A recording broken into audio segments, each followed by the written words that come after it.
ਧੰਨ ਧੰਨ ਸ੍ਰੀ ਗੁਰੂ ਗ੍ਰੰਥ ਸਾਹਿਬ ਅੰਗ 44 ਸ੍ਰੀ ਰਾਗ ਮਹਿਲਾ ਪੰਜਵਾਂ। ਸਭੇ ਥੋਕ ਪ੍ਰਾਪਤੇ ਜੇ ਆਵੇ ਇੱਕ ਹੱਥ। ਜੇ ਇੱਕ ਪਰਮਾਤਮਾ ਮਿਲ ਪਏ ਤਾਂ ਦੁਨੀਆ ਦੇ ਹੋਰ ਸਾਰੇ ਪਦਾਰਥ ਮਿਲ ਜਾਂਦੇ ਹਨ। ਦੇਣ ਵਾਲਾ ਜੀ ਉਹ ਆਪ ਹੀ ਹੋਇਆ। ਜਨਮ ਪਦਾਰਥ ਸਫਲ ਹੈ ਜੇ ਸੱਚਾ ਸ਼ਬਦ ਕਥ। ਜੇ ਮੈਂ ਸਦਾ ਇੱਥੇ ਰਹਿਣ ਵਾਲੇ ਪ੍ਰਭੂ ਦੀ ਸਿਫਤਸਲਾ ਕਰਦਾ ਰਹਾਂ ਤਾਂ ਇਹ ਕੀਮਤੀ ਮਨੁੱਖਾ ਜਨਮ ਕਾਮਯਾਬ ਹੋ ਜਾਏ। ਗੁਰ ਤੇ ਮਹਿਲ ਪ੍ਰਾਪਤੇ ਜਿਸ ਲਿਖਿਆ ਹੋਵੇ ਮੱਥ। ਪਰ ਉਸੇ ਮਨੁੱਖ ਨੂੰ ਗੁਰੂ ਪਾਸੋਂ ਪਰਮਾਤਮਾ ਦਾ ਚਰਨਾਂ ਦਾ ਨਿਵਾਸ ਪ੍ਰਾਪਤ ਹੁੰਦਾ ਹੈ। ਪਰਮਾਤਮਾ ਦੇ ਚਰਨਾਂ ਦਾ ਨਿਵਾਸ ਪ੍ਰਾਪਤ ਹੁੰਦਾ ਹੈ ਜਿਸ ਦੇ ਮੱਥੇ ਉੱਤੇ ਚੰਗਾ ਭਾਗ ਲਿਖਿਆ ਹੋਵੇ। ਮੇਰੇ ਮਨ ਇੱਕ ਸਿਉ ਚਿਤ ਲਾਏ। ਹੇ ਮੇਰੇ ਮਨ ਸਿਰਫ ਇੱਕ ਪਰਮਾਤਮਾ ਨਾਲ ਸੁਰਤ ਜੋੜ।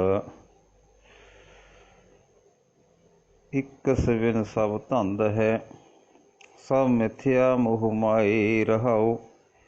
ਇੱਕ ਪਰਮਾਤਮਾ ਦੇ ਪਿਆਰ ਤੋਂ ਬਿਨਾਂ ਦੁਨੀਆ ਦੀ ਸਾਰੀ ਦੌੜ ਭੱਜ ਜੰਗਲ ਬਣ ਜਾਂਦੀ ਹੈ ਤੇ ਮਾਇਆ ਦਾ ਮੋਹ ਹੈ ਵੀ ਸਾਰਾ ਵਿਅਰਥ ਰਹਾਓ। ਲੱਖ ਖੁਸ਼ੀਆਂ ਪਾਤਸ਼ਾਹੀਆਂ ਜੇ ਸਤਿਗੁਰ ਨਦਰ ਕਰੇ। ਜੇ ਮੇਰਾ ਸਤਿਗੁਰੂ ਮੇਰੇ ਉੱਤੇ ਮਿਹਰ ਦੀ ਇੱਕ ਨਿਗਾਹ ਕਰੇ ਤਾਂ ਮੈਂ ਸਮਝਦਾ ਹਾਂ ਕਿ ਮੈਨੂੰ ਲੱਖਾਂ ਪਾਤਸ਼ਾਹੀਆਂ ਦੀਆਂ ਖੁਸ਼ੀਆਂ ਮਿਲ ਗਈਆਂ ਹਨ। ਨਿਮਖ ਏਕ ਹਰਿ ਨਾਮ ਦੇ ਮੇਰਾ ਮਨ ਤਨ ਸੀਤਲ ਹੋਏ। ਕਿਉਂਕਿ ਜਦੋਂ ਗੁਰੂ ਮੈਨੂੰ ਅੱਖ ਦੇ ਝਮਕ ਜਿਤਨੇ ਸਮੇਂ ਵਾਸਤੇ ਵੀ ਪਰਮਾਤਮਾ ਦਾ ਨਾਮ ਬਖਸ਼ਦਾ ਹੈ ਤਾਂ ਮੇਰਾ ਮਨ ਸ਼ਾਂਤ ਹੋ ਜਾਂਦਾ ਹੈ, ਮੇਰਾ ਸਰੀਰ ਸ਼ਾਂਤ ਹੋ ਜਾਂਦਾ ਹੈ, ਮੇਰੇ ਗਿਆਨ ਇੰਦਰੀ ਵਿਕਾਰਾਂ ਦੀ ਭਟਕਣਾਂ ਵੱਲੋਂ ਹਟ ਜਾਂਦੇ ਹਨ। ਜਿਸ ਕੋ ਪੂਰਬ ਲਿਖਿਆ ਤਿਨ ਸਤਿਗੁਰ ਚਰਨ ਗਹੇ। ਪਰ ਉਸੇ ਮਨੁੱਖ ਨੇ ਸਤਿਗੁਰੂ ਦੇ ਚਰਨ ਫੜੇ ਹਨ। ਉਹੀ ਮਨੁੱਖ ਸਤਿਗੁਰੂ ਦਾ ਆਸਰਾ ਲੈਂਦਾ ਹੈ ਜਿਸ ਨੂੰ ਪੂਰਬਲੇ ਜਨਮ ਦਾ ਕੋਈ ਲਿਖਿਆ ਹੋਇਆ ਚੰਗਾ ਲੇਖ ਮਿਲਦਾ ਹੈ, ਜਿਹਦੇ ਚੰਗੇ ਭਾਗ ਜਾਗਦੇ ਹਨ। ਸਫਲ ਮੂਰਤ ਸਫਲ ਘੜੀ ਜਿਤ ਸੱਚੇ ਨਾਲ ਪਿਆਰ। ਉਹ ਸਮਾਂ ਕਾਮਯਾਬ ਸਮਝੋ, ਉਹ ਘੜੀ ਭਾਗਾਂ ਵਾਲੀ ਸਮਝੋ ਜਿਸ ਵਿੱਚ ਸਦਾ ਸਥਿਰ ਰਹਿਣ ਵਾਲੇ ਪਰਮਾਤਮਾ ਨਾਲ ਪਿਆਰ ਬਣੇ। ਦੁੱਖ ਸੰਤਾਪ ਨ ਲੱਗੀ ਜਿਸ ਹਰਿ ਕਾ ਨਾਮ ਆਧਾਰ। ਜਿਸ ਮਨੁੱਖ ਨੂੰ ਪਰਮਾਤਮਾ ਦਾ ਨਾਮ ਜ਼ਿੰਦਗੀ ਦਾ ਆਸਰਾ ਮਿਲ ਜਾਂਦਾ ਹੈ ਉਸ ਨੂੰ ਕੋਈ ਦੁੱਖ ਕੋਈ ਕਲੇਸ਼ ਹੋ ਨਹੀਂ ਸਕਦਾ। ਬਾਹਾਂ ਪਕੜ ਗੁਰ ਕਾਢਿਆ ਸੋਈ ਉਤਰਿਆ ਪਾਰ। ਜਿਸ ਮਨੁੱਖ ਨੂੰ ਗੁਰੂ ਨੇ ਬਾਂਹ ਫੜ ਕੇ ਵਿਕਾਰਾਂ ਵਿੱਚੋਂ ਬਾਹਰ ਕੱਢ ਲਿਆ ਉਹ ਸੰਸਾਰ ਸਮੁੰਦਰ ਵਿੱਚੋਂ ਸਹੀ ਸਲਾਮਤ ਪਾਰ ਲੰਘ ਗਿਆ। ਥਾਨ ਸੁਹਾਵਾ ਪਵਿੱਤ ਹੈ ਜਿੱਥੇ ਸੰਤ ਸਭਾ। ਇਹ ਸਾਰੀ ਬਰਕਤ ਹੈ ਗੁਰੂ ਦੀ ਸਾਧ ਸੰਗਤ ਦੀ। ਜਿੱਥੇ ਸਾਧ ਸੰਗਤ ਜੁੜਦੀ ਹੈ ਉਹ ਥਾਨ ਸੋਹਣਾ ਪਵਿੱਤਰ ਹੈ। ਢੋਈ ਤਿਸ ਹੀ ਨੂੰ ਮਿਲੈ ਜਿਨ ਪੂਰਾ ਗੁਰੂ ਲੱਭਾ। ਸਾਧ ਸੰਗਤ ਵਿੱਚ ਆ ਕੇ ਜਿਸ ਮਨੁੱਖ ਨੇ ਪੂਰਾ ਗੁਰੂ ਲੱਭ ਲਿਆ ਹੈ ਉਸੇ ਨੂੰ ਹੀ ਪਰਮਾਤਮਾ ਦੀ ਹਜ਼ੂਰੀ ਵਿੱਚ ਆਸਰਾ ਮਿਲਦਾ ਹੈ। ਨਾਨਕ ਬੱਧਾ ਕਰਤਾ ਹਾਂ ਜਿੱਥੇ ਮਿਰਤ ਨਾ ਜਨਮ ਜਰਾ। ਹੇ ਨਾਨਕ ਉਸ ਮਨੁੱਖ ਨੇ ਆਪਣਾ ਪੱਕਾ ਟਿਕਾਣਾ ਉਹ ਥਾਂ ਬਣਾ ਲਿਆ ਜਿੱਥੇ ਆਤਮਿਕ ਮੌਤ ਨਹੀਂ, ਜਿੱਥੇ ਜਨਮ ਮਰਨ ਦਾ ਗੇੜ ਨਹੀਂ, ਜਿੱਥੇ ਆਤਮਿਕ ਜੀਵਨ ਕਦੇ ਕਮਜ਼ੋਰ ਨਹੀਂ ਹੁੰਦਾ। ਸ੍ਰੀ ਰਾਗ ਮਹਿਲਾ ਪੰਜਵਾਂ। ਸੋਈ ਧਿਆਈਐ ਜੀੜੇ ਸਿਰ ਸਾਹਾਂ ਪਾਤਸ਼ਾਹਾਂ। ਹੇ ਮੇਰੀ ਜਿੰਦੇ ਉਸੇ ਪ੍ਰਭੂ ਦੇ ਚਰਨਾਂ ਦਾ ਧਿਆਨ ਧਰਨਾ ਚਾਹੀਦਾ ਹੈ ਜੋ ਸਭ ਸਾਹਾਂ ਦੇ ਸਿਰ ਉੱਤੇ ਪਾਤਸ਼ਾਹ ਹੈ। तिस ही की कर आस मन जिसका सब सब सहा। हे मेरे मन, सिर्फ उस परमात्मा की सहायता की आस बना जिसका सब जीवां नूं भरोसा है। सब सियाणपां छड्ड के गुर की चरनी पहा।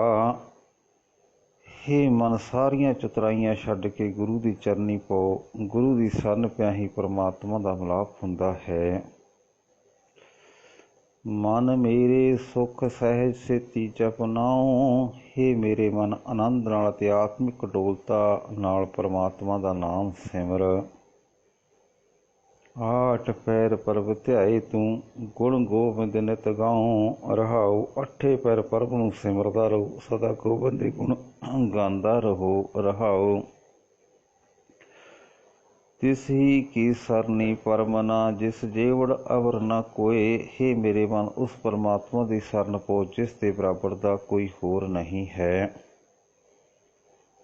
जिस सिमरत सुख होए कणा दुख दर्द न मूलै होए। जिस दा नाम सिमरिया बहुत आत्मिक आनंद मिलता है तो कोई भी दुख कलेस उका ही हो नहीं सकता। सदा सदा कर चाकरी परब सहब सच्चा सोए। हे मेरे मन, परमात्मा ही सदा कायम रहने वाला मालक है। सदा उसी की ही सेवा भक्ति करता रहो। साध संगत होए निर्मला कटिए जम की फास। साध संग च रहा आचरण पवित्र हो जाता है तो जमा की फाही कटी जाती है। सुख दाता पै भंजनो तिस आज्ञा कर अरदास। ही मन, साध संग का आसरा लैके उस परमात्मा की अरदास करता रहो जो सारे सुख देने वाला है तो सारे डर सहम नाश करने वाला है। मेहर करे जिस मेहरमान ता कारज आवै रास। मेहर करने वाला परमात्मा जिस मनुख ते जदों मेहर की निगाह करता है तदों उसकी मनुखा जीवन की भारी जिम्मेवारी सिरे चढ़ जाती है। बहुत बखाणिए ऊंचो ऊंचा थाओ। हर कोई आखदा है कि परमात्मा बहुत ऊंचा है, बहुत ऊंचा है, उसका ठिकाना बहुत ऊंचा है। वरना चिन्ह वारा कीमत कह न सकाओ। उस परमात्मा का कोई खास रंग नहीं है, कोई खास रूप रेखा नहीं है। मैं उसकी कोई कीमत नहीं दस सकता। भाव दुनिया के किसी भी पदार्थ के बल्टे उसकी प्राप्ति नहीं हो सकती। नानक परमया कर सच देवो अपना नाओ। हे प्रभु, मेहर करके मैनू नानक नूं अपना सदा कायम रहने वाला नाम बख्श, क्योंकि जिसनों तेरा नाम मिल जाता है उसनों तेरा मेल हो जाता है। श्री राग महला पंजवा। नाम ध्याए सो सुखी तिस मुख उज्जल होए। जिहड़ा मनुख परमात्मा का नाम सिमरदा है वही सुखी रहिंदा है। उसका मूँह लोक परलोक विच उजला रहिंदा है। पूरे गुर ते पाइए प्रगट सबनी लोए। ये नाम पूरे गुरु तो ही मिलता है। भावें नाम का मालक प्रभु सारे ही भावना विच प्रतख वसता है। साध संग के घर वसै एको सच्चा सोए। वो सदा कायम रहने वाला प्रभु साध संग के घर विच वसता है। मेरे मन हर हर नाम ध्याए। हे मेरे मन, सदा परमात्मा का नाम सिमर। नाम सहाई सदा संग आगे ले छुड़ाई। रहाओ परमात्मा का नाम जिंद की सहायता करने वाला है। सदा जिंद के नाल रहिंदा है ते परलोक विच कीते कर्मां दा लेखा होण वेले छुड़ा लैंदा है। रहाओ दुनिया कियां वड़ियाइयां कामणे आवे काम। हे मेरे मन, दुनिया दियां वड़ियाइयां किसे कम नहीं आउंदियां। माया का रंग सब फिक्का जातो बिंस निधान। माया के कारण मूँह उत्ते दिसदा रंग फिक्का पै जाता है, क्योंकि रंग आखिर नाश हो जाता है। ਜਾਂ ਕੇ ਹਿਰਦੇ ਹਰ ਵਸੈ ਸੋ ਪੂਰਾ ਪ੍ਰਧਾਨ। ਜਿਸ ਮਨੁੱਖ ਦੇ ਹਿਰਦੇ ਵਿੱਚ ਪਰਮਾਤਮਾ ਦਾ ਨਾਮ ਵਸਦਾ ਹੈ ਉਹ ਸਭ ਗੁਣਾਂ ਵਾਲਾ ਹੋ ਜਾਂਦਾ ਹੈ ਤੇ ਹਰ ਥਾਂ ਮੰਨਿਆ ਪ੍ਰਮੰਨਿਆ ਜਾਂਦਾ ਹੈ।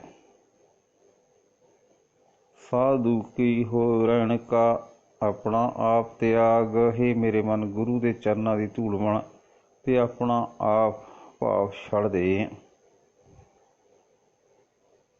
ਉਹ ਭਾਵ ਸਿਆਣਪ ਸਗਲ ਛੱਡ ਗੁਰ ਕੀ ਚਰਨੀ ਲਾਗ। ਹੇ ਮਨ ਹੋਰ ਸਾਰੇ ਹੀਲੇ ਤੇ ਚਤੁਰਾਈਆਂ ਛੱਡ ਕੇ ਗੁਰੂ ਦੀ ਸ਼ਰਨ ਪਿਆ ਰਹੋ।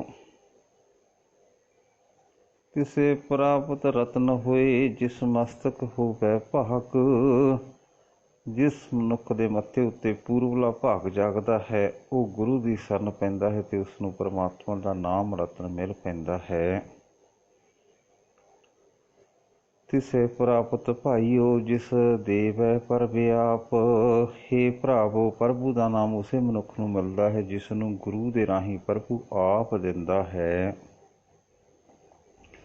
ਸਤਿਗੁਰ ਕੀ ਸੇਵਾ ਸੋ ਕਰੇ ਜਿਸ ਬਿਨਸੈ ਹਉਮੈ ਤਾਪ। ਗੁਰੂ ਦੀ ਸੇਵਾ ਉਹੀ ਮਨੁੱਖ ਕਰਦਾ ਹੈ ਜਿਸ ਦੇ ਅੰਦਰੋਂ ਹਉਮੈ ਦਾ ਤਾਪ ਨਾਸ ਹੋ ਜਾਂਦਾ ਹੈ। ਨਾਨਕ ਗੁਰ ਭੇਟਿਆ ਬਿਨਸੇ ਸਗਲ ਸੰਤਾਪ।